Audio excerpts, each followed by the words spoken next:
Salutations, everybody. It is Maddie here today, and that's Cyberpunk 2077 info. It's right here, and guess what we're doing in info? Oh, God.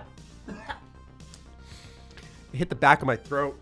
Now my shirt's wet. My face is wet, but that doesn't matter. Cyberpunk hype takes precedent. We're weeks away, man. This is wild. It's really hard to process. We've been talking about this game forever here on the channel. I've seen a couple of people talk about the news that I'm about to cover today, but I wanted to compile it all into one video, react to it, get hyped over it. Like I said, this is the time, man, where we get excited. We're so close.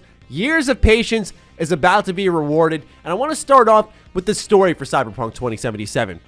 We know this is an RPG, we know this is going to be a big game, but have you ever seen a picture worth 1,000 words? That's been a term for a while. Well, what about a picture worth 1,000,000 words?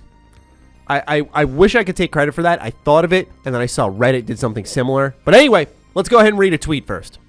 I'm a gold master. We have reached one big milestone and will continue to brush up. There is still more work to be done, and since it's a good opportunity, although it's only a part, please take a picture of the Japanese dubbed script. So this image here comes from the Japanese localization team, and my mind is blown that this is only part of the script. Okay, just put yourself in their shoes. Hey, we need 4 copies of the script to send around the office.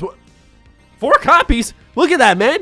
That is a mountain of papers. What in the world? Okay, so this game is loaded to the brim with dialogue. I figured we all expected that, but my God, man, I have a newfound respect for localization teams, right? I always appreciated good localization. We've seen it in the likes of the Yakuza franchise, Danganronpa, games with a lot of dialogue that handle it well, it translates well, Persona, of course. But this, man, oh my God, it brings it to a whole other level. Thank you guys for working so hard. This is crazy, man. I mean, that just speaks, it doesn't even matter on the localization front for a lot of us, but it just speaks to the size of the story, the amount of dialogue, the amount of quests, the amount of writing that is in this game. That is great for RPGs. We like writing here.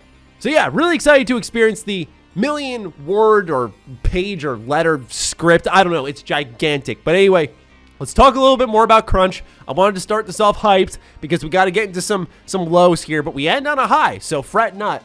But yeah, we're getting back into the crunch story, the overtime story, as I like to call it more so. And so a lot of people continue to discuss this topic. There's been another development. I wanted to, once again, like I did last time, wait, see if there was any counters to it, any other stories that were shared, any other reports that came out, because I felt that Liana's perspective that she offered from Game Informer just last week was really helpful in creating the right discussion, I think, for this whole overtime situation with CD Projekt Red. But now has been what seems to be a final step in this whole process. So this came via a Reddit post. Before we actually read that, Jason Schreier, of course, one of the men in the middle of this entire turbulent storm here of crunch information, said the following.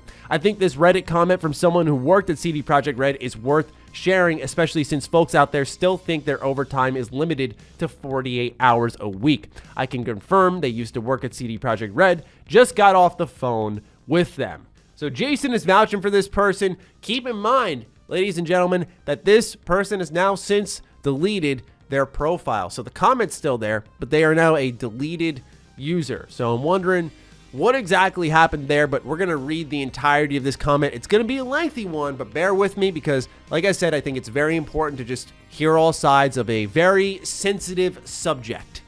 Hi, CD Projekt developer here. Not only this conversation never happened in regards to talking about the crunch and whether or not they should delay the game, but this is just the last in a long list of very toxic behavior from upper management towards us developers.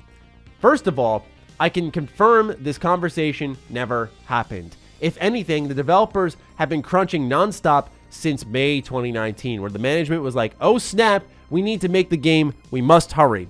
Mind that we were barely out of alpha at that point, and even though most developers pointed out that was impossible to do the whole game almost from scratch in 1 year. If anything, people have been dreading the inevitable 2-year death march since long before the crunch started because they know it's just how CD Projekt rolls. Mess around in pre-production for ages and then rush everyone and work devs to the bone to make up for the time lost, and none of them were looking forward to it. We asked, quote, what's the plan if we can't deliver in the set deadline, end quote. And up until December, the answer from management was, we have to, there is no plan B. So here you go. First year of crunch there. Of course, first a 2-month delay and then another 6 months. And to give a picture of how low is the level of communication between the management and developers, we found out both times on Twitter and other social that the game was being delayed, with a mail from Adam following a few hours later. Same happened with the Gold release and any other announcements since June 2019. Now we're going to pause there because we still have a lot more to read. I'm not going to go ahead and just leap into full belief of this comment, but it does make sense because I feel CD Projekt Red is very much driven by receiving that good PR, building that goodwill with their consumers, which I think is a good thing. It does benefit us. It's good for us to get the information. But I do think if, say, your game is being delayed or if it's going to celebrate going gold, the team should know. One thing also worth pointing out here is that this former developer is talking about things that happened, recently. So I don't know how long ago they quit, right? Like, did this all happen and they quit like right here a couple weeks before launch? Like, I'm not sure exactly the timetable there. That's just speculation. But once again, ladies and gentlemen, let's keep reading. Let's see what else is here. Let's invest ourselves in another perspective. People getting riled up right now about the crunch. Just so you know, many people have been spending the weekends in the office and doing 16 hours per day pretty much since June 2019. Some departments even as far as a year earlier. Every time this was addressed, you'd get the usual copy-paste spiel about "we are fueled by passion, we are rebels, this is not for everyone," and other such copy-paste slogans, which was a cool way to say we have no idea what we are doing, but we have infinite cash and we fix everything with more crunch. Conversations end up mostly like this: the management saying that everything is great and cool and we believe in this project, our questions and doubts being brushed aside. At the end of the day, it feels like CD Projekt Red management is completely detached from the reality of us developers. And this is only a brief summary of the issues pertaining to crunch. There is much more that could be said, but I believe that other issues could be resolved internally over time as the studio grows. This, however, is not something that I think can ever be resolved for a simple reason: that directors and leads in Warsaw are the people who did this for W3, Witcher 3, are the people that survived that hell and are okay with it. And the management simply doesn't care. After almost, developers get a yearly bonus that is pittance, while the upper heads rack up hundreds of thousands of zloty in bonuses. So everything is fine. And probably this is what makes it preposterous. No one in the studio benefits or cares to release earlier. Many people just want to do their job, get paid, and possibly not have to sleep in the studio, which happened, and not scarcely, especially in Warsaw. The people want the product out as soon as possible, are on the board and the marketing directors, and they don't give a stink about the work balance. I mean, they even changed the crunch allowance to Uber because it doesn't ship for free, so you're discouraged from ordering too much.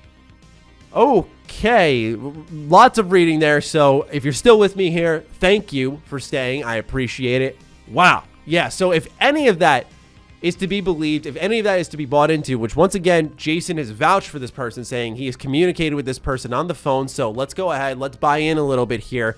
That is some serious stuff. And it's been a thing that people have been talking about for a while, that CD Projekt Red is a bad place to work in a lot of ways. It's a good place at first, but then it just gets bad over time. It seems okay, and then it gets worse. That's actually what Jason said on Twitter when he said, quote, "I personally had a blast working there until they decided the only way to finish the game was to do a death march," end quote. This person told me, "I've heard this sentiment from a few people and also from Naughty Dog and a couple of other companies," which, once again, is to really be expected. This is a ongoing conversation about crunch and the status of these companies and how you can find a good balance between, necessary overtime to get this out the door, to work harder. It's not just going to be that simple 9 to 5 clock in and out. Like, that's just, I don't think that's ever how it's going to work. So if there can be a happy medium, I'm sure there will be. But this seems like just a really unfortunate situation for CD Projekt Red that they've got to figure out in some way, shape, or form. And what's interesting is it's a conversation where you're seeing us, the consumers, benefit from it. Let's say what's being said here is true, that we're actually finding out things about the game before the company. That's great because we're constantly getting information. A lot of companies don't communicate that well. A lot of companies just sit there and they just keep quiet. They shut down. And a lot of consumers are left in the dark. This is a little bit different. The people on the inside are just toiling away and they're sort of left in the dark while we're out here knowing what's going on before them. And that's got to be a little perplexing, if I'm honest. Imagine working a job, you're toiling away on something, and then someone on the outside comes in and tells you what's happening next, and they don't even work at the place. It's like, what do you mean, right? Like, it's like a baseball player who's watching MLB Network, and they find out they just got traded on the TV, and then they get the phone call from the GM, right? It's like, wait, how do you know I'm getting traded? I didn't even know I was getting traded, right? It's something along the lines of that. Last but certainly not least is a leak of the map. Now, we did see an old map leak in the world of Cyberpunk where people could go ahead and lay that out. Since then, the physical version of the game has leaked alongside a map that would come bundled in with the game. We can see all the various districts labeled on the map itself, from Pacifica to the city center to Watson, Westbrook, Santo Domingo. We can see the space station on the left side of the map here, which was missing at one point in time. So this is a good look at Night City. Now, I did see one article that actually made a very interesting comparison, and that comparison was actually Novigrad from The Witcher 3. And now I think it's a bit of a stretch, but I also do think it makes a little bit of sense how you could see a little similarity here. And that's because really, when it came to The Witcher 3, the only major city that was in that game was Novigrad, where there was a bustling amount of people on screen. There were a lot of buildings to enter. It was very dense. That was a good, I'd say, like, test area to see how exactly a whole world built like a city would actually function for CD Projekt Red. So it's one of those things where I don't think it was actually a copy and paste of the template like I think some people were suggesting, but more so I would imagine they took inspiration from one of their main major cities that they had actually worked intimately with and kind of moved that over into Night City here and transformed it a bit, separating it into districts. They've even labeled every street in the game, guys. So, I mean, they've put a level of effort in. I don't think it's as simple as just a copy and paste. But anyway, the map's looking big. A lot of people thought it was looking tiny. I think it looks big because it's dense, right? It's a city. So there's buildings you can go into. There's a height map here. Like, there's a lot to it, where The Witcher 3 was more flat, long lands that you're riding on horse. So your horizontal is bigger instead of your vertical. So with that, ladies and gentlemen, I leave this info dump in your hands. I'm looking forward to seeing your thoughts in the comments down below and what you all think about what's happening with Cyberpunk 2077. Let me know. Other than that, follow me on Twitter, follow me on Instagram. Those links are in the description down below. Big thank you to all the patrons, all the members who are pushing this channel forward. I appreciate each and every single one of you, and I'll talk with you soon. Stay sexy, stay active. I love you all. Peace.